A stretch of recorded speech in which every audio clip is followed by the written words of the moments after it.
Hi all, എല്ലാവർക്കും എഡ്യൂക്കേൻ്റെ പുതിയൊരു വീഡിയോയിലേക്ക് സ്വാഗതം. നമ്മൾ ഇന്ന് പഠിക്കുന്നത് ഇലക്ട്രോമാഗ്നറ്റിക് ഇൻഡക്ഷൻ്റെ സിമുലേഷൻ ആണ്. ഫാരഡേസ് ലോ എന്ന് പറയുന്ന ഒരു കൺസെപ്റ്റ് നമ്മൾ വളരെ വേഗം ഇതിൻ്റെ കൂടെ റിലേറ്റ് ചെയ്ത് പഠിക്കുന്നതാണ്.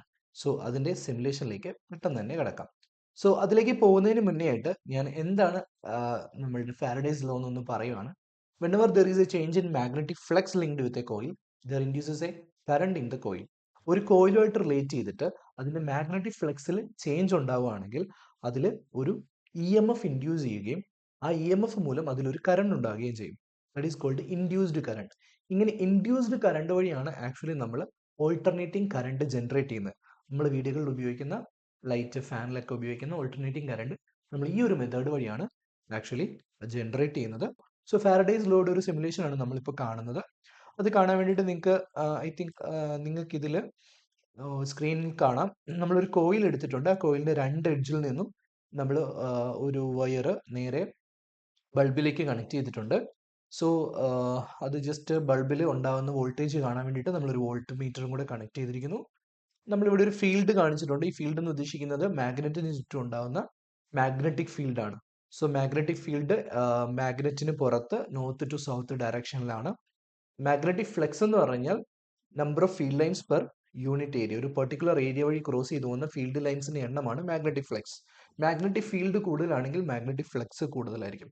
സോ ഈ മാഗ്നറ്റിക് ഫ്ലക്സിൽ ഉണ്ടാകുന്ന ചേഞ്ച് ആണ് കറണ്ട് ഉണ്ടാവാൻ കാരണമാകുന്നത്. നമുക്കതൊന്ന് കാണാം. അത് കാണാൻ വേണ്ടിയിട്ട് ഞാൻ ഇനീഷ്യലി ഒരു കോയിൽ എടുത്തിരിക്കും. ഞാൻ ഫീൽഡ് തൽക്കാലം ഓഫ് ചെയ്യുന്നു.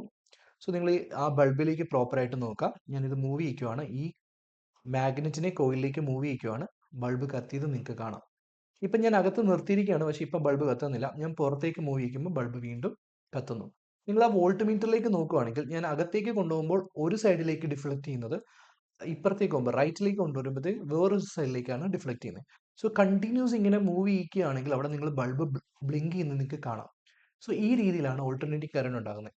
ഓൾട്ടർനേറ്റിംഗ് കറണ്ടിന് പോസിറ്റീവ് ഹാഫ് സൈക്കിളും നെഗറ്റീവ് ഹാഫ് സൈക്കിളും ഉണ്ട്. ദാറ്റ് മീൻസ് ഒരു പോസിറ്റീവ് സെക്ഷനും ഒരു നെഗറ്റീവ് സെക്ഷനും ഉണ്ട്. ദാറ്റ് മീൻസ് ബൾബ് ബ്ലിങ്ക് ചെയ്യുകയാണ് ആക്ച്വലി ചെയ്യുന്നത്. നമ്മളുടെ കണ്ണിന് അത് ഡിറ്റക്ട് ചെയ്യാൻ പറ്റാത്തതുകൊണ്ടാണ്.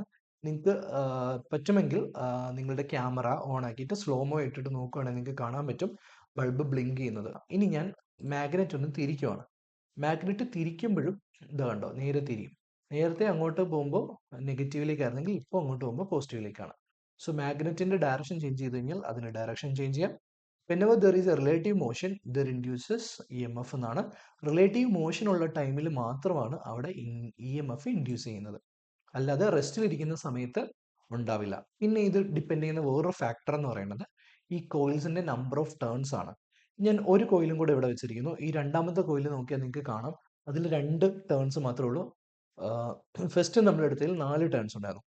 നമുക്കിവിടെ രണ്ടിടത്തും ഈ മാഗ്നറ്റ് ഒന്ന് മൂവ് ചെയ്യിക്കാം. ഇവിടെ മൂവ് ചെയ്യിക്കുമ്പോൾ നിങ്ങൾക്ക് നോക്കിയാൽ കാണാം ആ ബൾബിൽ ഉണ്ടാകുന്ന ലൈറ്റിന് ഇന്റൻസിറ്റി കുറവാണ്, അല്ലെങ്കിൽ അവിടെയുള്ള കറണ്ട് കുറവാണ്. ഇവിടെ എന്ന് പറയുമ്പോൾ കറണ്ട് കൂടുതലാണ്. ഒരുപാട് ലൈറ്റ് ഉണ്ടാവും നിങ്ങൾക്ക് കാണാം. അല്ലെങ്കിൽ വോൾട്ട് മീറ്റർ നോക്കിയാലും മതി. സോ നമ്പർ ഓഫ് ടേൺസ് കൂടുമ്പോൾ നിങ്ങൾക്ക് അവിടെ ഉണ്ടാകുന്ന ഇൻഡ്യൂസ്ഡ് കറണ്ട് കൂട്ടാൻ പറ്റും. സോ ഇതാണ് നമ്മുടെ ഈ ഒരു എക്സ്പെരിമെന്റിൽ നമ്മൾ ഫസ്റ്റ് കാണുന്ന this phenomenon is called electromagnetic induction. ഈ ഒരു ഇലക്ട്രോ മാഗ്നറ്റിക് ഇൻഡക്ഷൻ വഴിയാണ് നമ്മൾ കറണ്ട് ജനറേറ്റ് ചെയ്യുന്നത്.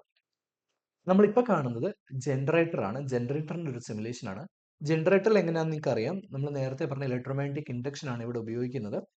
ഒന്നെങ്കിൽ കറണ്ട് ഉണ്ടാകാൻ നമുക്ക് കോയിൽ മൂവ് ചെയ്യാം, അല്ലെങ്കിൽ നമുക്ക് മാഗ്നറ്റ് മൂവ് ചെയ്യാം. ഇതിൽ രണ്ടിൽ ഏതിൻ്റെയും റിലേറ്റീവ് മോഷൻ വഴി അവിടെ നമുക്ക് കറണ്ട് ഇൻഡ്യൂസ് ചെയ്യാൻ പറ്റും. സോ ഞാനിപ്പോൾ ഇവിടെ ജനറേറ്ററിന്റെ ഒരു എക്സാമ്പിൾ കാണിക്കാം. ഈ ജനറേറ്ററിൽ നിങ്ങൾക്ക് അവിടെ കണ്ടോ മാഗ്നറ്റിക് ഫീൽഡ് ഉണ്ട്. ആ മാഗ്നറ്റിക് ഫീൽഡാണ് ആ കോമ്പസ് വെച്ച് നിങ്ങൾ കണ്ടിരിക്കുന്നത്.